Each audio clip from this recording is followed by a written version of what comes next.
Maraming salamat po sa pagtangkilik ng ating video. Hinihikayat ko po kayong mag-like and subscribe para ma-update kayo sa susunod na nakabanata. Tara at umpisahan na natin. Haha, nakalimutan mong dalhin ang iyong bank card. Napakagandang rason. Malakas na tumawa si William at tumingin kay Samantha. Nakalimutan mo rin bang dalhin yung iyo, Tita Samantha? Oh! Haha! Hindi na mapigilan pa ng lahat ang kanilang pagtawa. Isang dalaga ang biglang napasabi ng siguradong nakalimutan din ni Daryl yung card niya. Nagpunta lang dito ang pamilyang iyan para makikain ng libre. Napakagat ng husto si Lily sa kanyang labi dahil wala na siyang magawa pa sa pagkakataong ito. Dito na rin kumilos si Daryl. Dala ko ang aking card, kaya lang. Bago pa matapos ni Daryl ang kanyang sinasabi, mabilis na inagaw ni William ang kanyang card at ipinasa ito sa waiter. Halika rito. Tingnan natin kung aabot bas ay $300,000 ang laman ng card na ito. Hindi mapakaling napapadyak na lang sa sahig si Lily habang iniisip kung paano magkakaroon ng $300,000 ang card ng kanyang asawa kung nasa $200 lang ang allowance na ibinibigay niya rito araw-araw. Siguradong lolokohin lang ni Daryl ang kanyang sarili. Nakita ni Lily ang pagpipigil ng lahat sa kanilang pagtawa habang hinihintay ang napakagandang joke na mangyayari kay Daryl. Sa mga sandaling ito, walang kahit na sinong nakapansin sa dahan-dahang pagtayo ni Von. Napuno ng pagkagulat ang napakaganda nitong mukha. Hindi naman ako nagkakamali, hindi ba?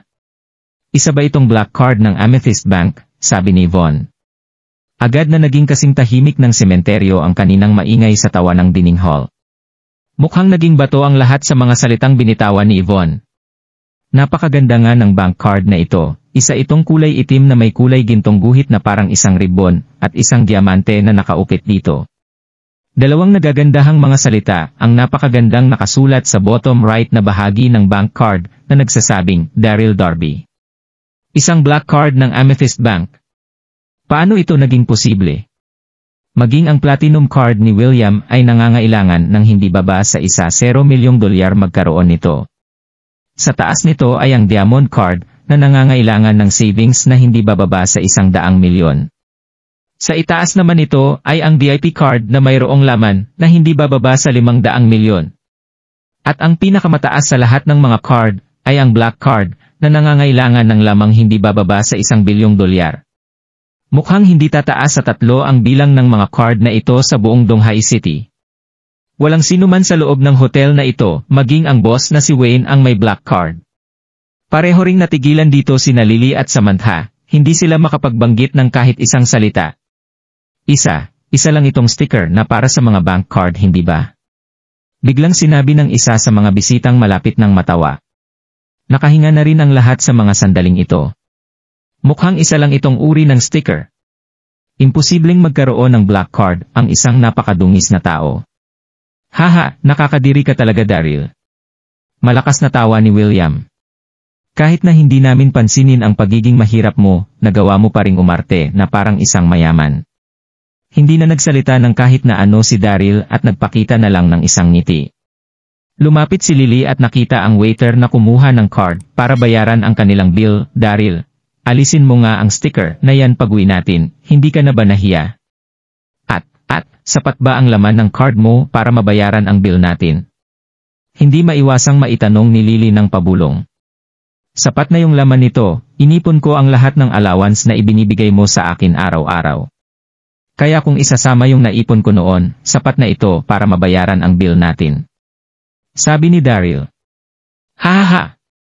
Kahit na naging mahina ang boses ni Daryl, narinig pa rin ng lahat ang kanyang sinabi at nagsimula muli sa pagtawa.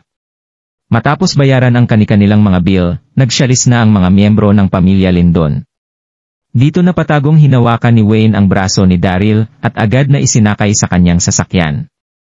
Sa wakas, nakita na kitang muli, ikalawang young master, sabik na sinabi ni Wayne habang nagdadrive ng kanyang sasakyan. Saan mo ako dadalhin?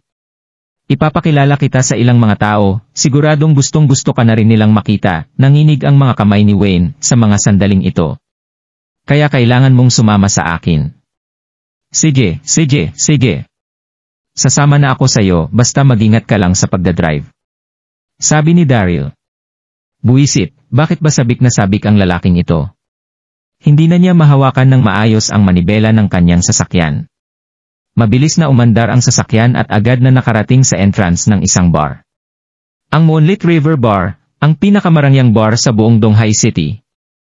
Masasabing hindi bababa sa $1,000,000 ang pinakamaliit na magagastos ng kahit na sino para sa 2 tao na iinom sa bar na ito. Maraming mga magagarang sasakyan ang makikitang nakapark sa entrance ng Moonlit River Bar, kaya siguradong may kaya kahit papaano ang mga parokyanong nagpupunta sa bar na ito. Ano bang ginagawa natin sa lugar na ito? Tanong ni Daryl habang bumababa sa sasakyan. Ayaw niya sa mga ganitong klase ng lugar dahil sa matinding ingay ng mga ito. Para bigyan ka ng isang sorpresa. Nakangiting sinabi ni Wayne. Ikalawang young master, matagal niyo na ring kakilala ang buos ng Moonlit River Bar, ito ay si Samson Facey. Si Samson Facey. Naalala na ito ni Daryl.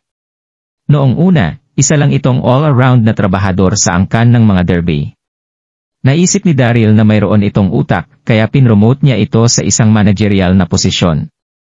Matapos magtrabaho ng 2 taon at makaipon ng malaki, umalis na siya sa angkan ng mga derby para magsimula ng sarili niyang negosyo. Hindi inasahan ni Daryl na si Samson ang nagtayo ng Moonlit River Bar. Mukhang hindi nga nito binigo si Daryl. Ikalawang young master, mauna ka na po sa loob, hintayin mo ako sa loob ng room number 888, sabi ng nakayukong si Wayne. Ihahanda lang naming ni Samson ang sorpresa naming sayo na siguradong magugustuhan mo. Umalis na si Wayne bago pa man makasagot si Daryl. Napabuntong hininga na lang si Daryl na pumasok sa Moonlit River Bar. Kaya pala naging ganito kasikat ang bar na ito, maging ang mga usher nito sa entrance, ay mga nagagandahang mga binibini. Nakangiting pumasok si Daryl nang marinig niya ang nakabibinging tugtog sa loob ng bar. Napakasigla ng eksena na masasaksihan ng kahit na sino sa loob ng bar na ito, makikita ang nagkukumpulang mga lalaki at babae sa dance floor na iniindak ang kani-kanilang mga katawan sa malakas na tugtog ng bar. Naramdaman na ni Daryl ang pagtanda niya, kaya hindi na para sa kanya ang mga ganitong klase ng lugar. Hindi ba ako namamalikmata? Hindi ba yon ang walang kwentang si Daryl? Biglang sinabi ng isang tao mula sa likuran ni Daryl. Dahil dito ay agad na napalingon si Daryl at nagulantang sa kanyang nakita. Nakatayo sa likuran niya ang isang napakagandang babae na nakasuot ng skinny jeans na nakapagpaseksi ng husto sa kanyang katawan. Ito ay walang iba kundi si Jade. Ano ba ang dapat mong itawag sa akin? Hindi ba't dapat mo na akong tawagin na daddy? Nakangiting sinabi ni Daryl. Ikaw. Napakagat sa kanyang labi si Jade, tuwang-tuwa siyang nagpunta sa bar ngayong araw para makipagnegosasyon at gumawa ng isang deal kasama ng isang napakalaking kliyente. Siguradong kikita siya ng hindi bababa sa $1,000,000 na komisyon sa sandaling pumirma siya, ang kliyente niyang ito ng kontrata. Kaya inimbitahan niya ang kliyente niyang ito rito para uminom ng kaunti at mapirmahan ang kontrata. Pero hindi niya inasahang makikita niya si Daryl sa lugar na ito. Kahit na ang isang madungis na kagaya mo ay nakakapunta sa lugar na ito, sabi ni Jade habang tinitingnan si Daryl mula ulo hanggang paa. Nagawa mong magipon ng $200 araw-araw sa loob ng 1 taon para lang gastusin itong lahat sa lugar na ito. Sulit na ba ito para sayo? Hindi, tawa ni Daryl. Gusto ko lang malaman kung kalian mo ako tatawaging daddy. Sa mga sandaling ito, isang matipunong lalaki ang tumayo, naglakad sa tabi ni Jade, at nagtanong ng sino siya, Miss Jade. Bakit parang tanga siyang magsalita? Gusto mo bang turuan ko siya ng leksyon? Tumawa si Jade at sinabing, kilala mo ba kung sino ang lalaking nasa tabi ko, Daryl? Siya lang naman ang head of security ng Moonlit River Bar. Iiyak ka kaya kung sasabihin ko sa kanyang itapon ka sa labas. Hindi ako nagkakamali. Ang matipunong lalaki na ito ang kanyang kliyente na si Harry Crocker. Titulo lang nito ang head of security, pero bouncer lang talaga ang tingin dito ng mga taong marunong makaintindi. Sa bagay, marami nga namang magsisimula ng gulo sa isang lugar na kagaya nito.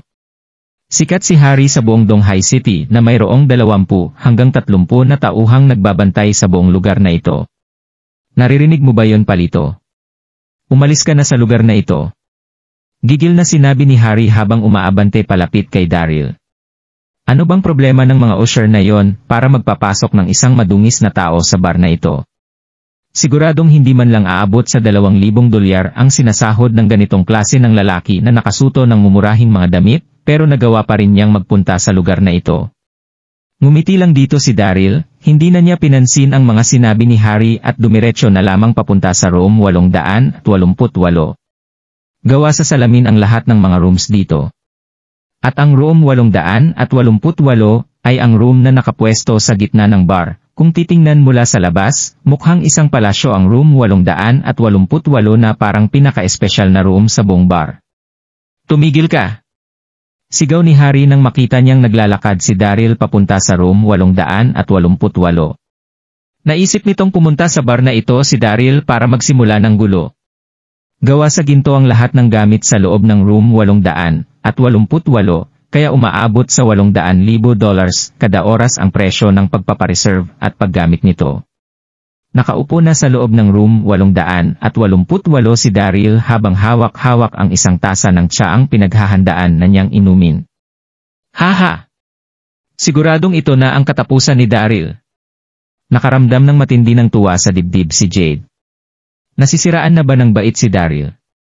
Ang isang private room na kagaya ng room 888 ay isang lugar na hindi para upuan ng isang walang kwentang manugang na kagaya niya. Nag-usap na kanina sina Jade at Harry at nasabi ni Harry na kalahating taon na ang nakalilipas mula noong may huling gumamit ng room na ito.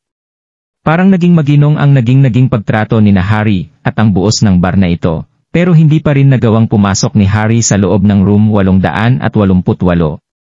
Bingi ka ba? Hindi mo ba ako naririnig? Sigaw ni Harry habang mabilis na lumalapit kay Daryl na kanya ring kinwelyuhan. Haha, nandito ang Diyosang si Jade, kaya siguradong maipakikita ko kung gaano ako kalakas sa sandaling bugbugin ko ang hayop na ito tama, isip ni Harry habang tinatawag si Daryl. Agad na nagsisugod ang nasa higit 20 mga matitipunong lalaki papasok sa room 888. Silang lahay ay mga bouncer sa Moonlit River Bar. Anong problema, Harry? Sagot ng matitipunong mga lalaki. Lumingon si Harry kay Jade at tumawa. Ms. Jade, anong gusto mong gawin ko sa lalaking ito? Tumingin si Jade kay Daryl na tila wala pa ring pakialam sa mga nangyayari sa kanyang paligid. Ito ang mismong gumalit kay Jade. Ipinadyak ni Jade ang kanyang mga paang nakasuot ng heels at sinabing, pilitin niyo siya na tawagin akong mommy at saka niyo siya itapon sa labas.